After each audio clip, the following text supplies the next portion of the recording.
समोरचा व्यक्ती इग्नोर करतो, टाळतो आहे हे ओळखण्याचे आपल्यासाठी होणारे फायदे. आपल्या आजूबाजूला अनेकदा असं घडतं की समोरची व्यक्ती अचानक शांत होते, मेसेजला उत्तर देणे थांबवते किंवा भेटायचं टाळते. अशा वेळी मनात शंका येते की ही व्यक्ती मला टाळते का?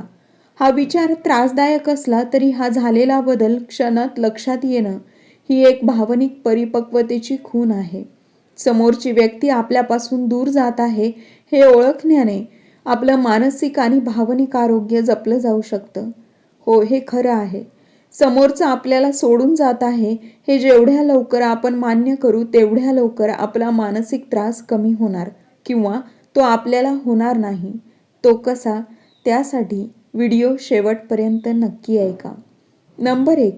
आत्मजागरूकतेचा विकास. जेव्हा आपण लक्ष देतो की समोरची व्यक्ती वागण्यात बदल आणते आहे, तिचा संवाद कमी होतो, प्रतिसाद थंड होतो आहे, तेव्हा त्या गोष्टी आपल्या लक्षात येतात. आपण आपल्या भावनांकडेही लक्ष देतो. ही आत्मजागरूकता म्हणजे आपली भावनिक बुद्धिमत्ता, इमोशनल इंटेलिजन्स वाढवण्याचं एक पाऊल असतं. आत्मजागरूक लोक नात्यांमधील बदल अधिक लवकर ओळखतात आणि त्यानुसार स्वतःला तयार ठेवतात आणि स्वतःला त्रास देखील कमी करून घेतात. नंबर 2. भावनिक स्वावलंबन वाढतं.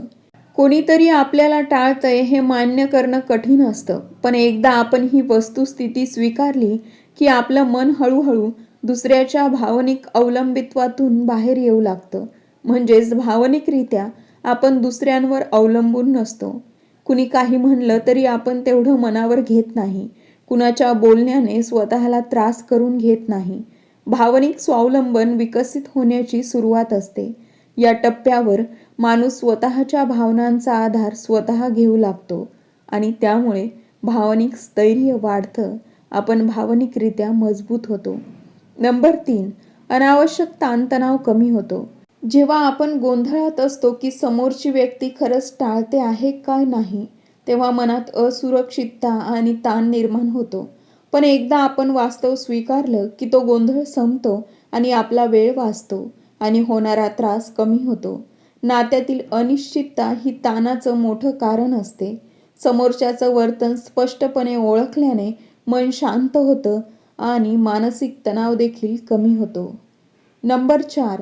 स्वतःच्या मर्यादा समजतात. समोरची व्यक्ती आपल्याला टाळते हे ओळखणं म्हणजे आपल्या इमोशनल बाउंड्रीज समजून घेण्याचा एक भाग आहे. प्रत्येक नात्यात आपल्या मर्यादा ओळखणं गरजेचं आहे. जेव्हा एखादा संबंध एकतर्फी होतो तेव्हा स्वतःला रोखणं आणि स्वतःच्या स्वाभिमानाचे रक्षण करणं हे मानसिक आरोग्यासाठी महत्त्वाचं असतं. नंबर 5. स्वतःकडे लक्ष केंद्रित करता येतं. एखाद्या व्यक्तीकडून सतत प्रतिसादाची अपेक्षा ठेवणं म्हणजे स्वतःची ऊर्जा वाया घालवणं. पण एकदा हे समजलं की ती व्यक्ती आपल्याला टाळते आहे, आपण आपली ऊर्जा पुन्हा स्वतःकडे वळवू शकतो. ज्यांनी अशा परिस्थितीत स्वतःच्या आवडीनिवडी, करिअर किंवा आत्मविकासावर लक्ष केंद्रित केलं, त्यांचा आत्मसन्मानात लक्षणीय वाढ झालेली दिसते. नंबर 6. वास्तविक नात्यांची ओळख पटते. हे ओळखणं की कोणीतरी आपल्याला टाळतंय म्हणजेच आपण आपल्या नात्यांचे वस्तुनिष्ठ मूल्यमापन करू शकतो. सोशल अवेअरनेस असलेले लोक कोण त्यांच्या जीवनात खऱ्या अर्थाने गुंतले आहेत आणि कोण फक्त सोयीसाठी आहेत हे लवकर ओळखतात. अशा लोकांना दीर्घकाळ निरोगी नाती टिकवणं सोपं जातं. नंबर 7. आत्मसन्मान टिकतो. समोरची व्यक्ती आपल्याकडे दुर्लक्ष करते आहे हे लक्षात आलं की स्वतःला दोष देण्याऐवजी वास्तव स्वीकारणं महत्त्वाचं आहे. हे केल्याने आत्मसन्मान टिकून राहतो.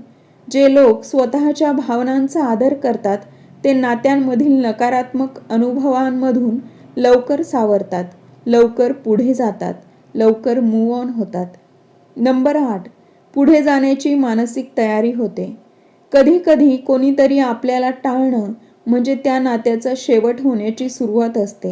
हे स्वीकारणं वेदनादायक असलं तरी हेच नवीन सुरुवातीचं दार उघडतं. क्लोजर मिळालं की मनाला शांती मिळते आणि नवीन संबंध अनुभवण्यासाठी मोकळेपणा येतो. समोरची व्यक्ती आपल्याला टाळत आहे हे ओळखणं म्हणजे नकारात्मक भावना नाही, तर ती एक भावनिक समजूतदारपणाची खूण आहे. हे जाणून घेतल्याने आपण स्वतःला सुरक्षित ठेवू शकतो, आपल्या मानसिक ऊर्जेचे योग्य नियोजन करू शकतो आणि आपल्या आयुष्यात खरंच आपल्याला आदर देणाऱ्या लोकांसाठी जागा निर्माण करू शकतो. आपल्या वेळेचा आणि आपल्या ऊर्जेचा योग्य ठिकाणी वापर, योग्य ठिकाणी उपयोग करू शकतो. म्हणून जेव्हा कधी समोरची व्यक्ती आपल्याला टाळत असेल, इग्नोर करत असेल, तर वाईट वाटून घेऊ नका. जे आहे ते मान्य करून पुढे चालायला शिका. आजच्या या व्हिडिओमध्ये आपण पाहिलं की समोरची व्यक्ती आपल्याला टाळत आहे, इग्नोर करत आहे, हे आपल्याला जाणवतं. आपण ते ओळखतो त्यावेळेस ते आपल्यासाठी आणि आपल्या मानसिक आरोग्यासाठी कसं फायद्याचं आहे. व्हिडिओ आवडला असेल तर लाईक आणि शेअर करा आणि चॅनलला सबस्क्राईब करायला विसरू नका. भेटूया नवीन एका व्हिडिओमध्ये नवीन सकारात्मक विचारांसह.